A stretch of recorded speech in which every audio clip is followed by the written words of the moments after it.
از لحظه ای که بشر توانست وقایع را ثبت و ضبط کند، دیگر نه عصا مهار شد و نه دریا شکافته شد، نه ماه به دو نیم تقسیم شد و نه کودکی بدون پدر متولد شد، نه مرده‌ای زنده شد، نه انسانی در دل ماهی رفت، نه شتری از دل کوه بیرون آمد، نه آتشی گلستان شد، نه انسانی با حیوانات سخن گفت، نه کسی سوار بر قالیچه‌ای پرواز کرد و نه پیامبری ظهور کرد، ولی حماقت همچنان پابرجا ماند. آخرین پیامبر حضرت محمده که 1400 سال قبل اومده و قرارم نبوده پیامبری دیگه بیاد، چون آخرین پیامبر بوده و معجزه‌ام برای اثبات ادعای پیامبریه. وقتی پیامبری نیست چرا باید عصا تبدیل به مار بشه؟ چرا باید دریا شکافته بشه؟ چرا باید مرده زنده بشه؟ اما معجزه آخرین پیامبر موجوده و اتفاقا دوربین هم ثبتش کرده.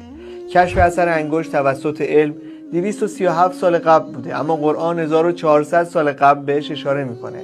سوره قیامت آیات 3 و 4. کشف نیروی جاذبه توسط نیوتن فقط 338 سال قبل بوده، اما قرآن 1400 سال قبل بهش اشاره میکنه. سوره مرسلات آیات 25 و 26.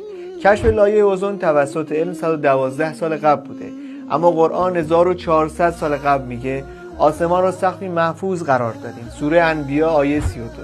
نیکولاس کوپرنیک در قرن 16 میلادی نظریه چرخش زمین و تغییرات شب و روز را مطرح میکنه، یعنی حدود 500 سال قبل، اما قرآن 1400 سال قبل در آیه 5 سوره زمر به این موضوع اشاره میکنه.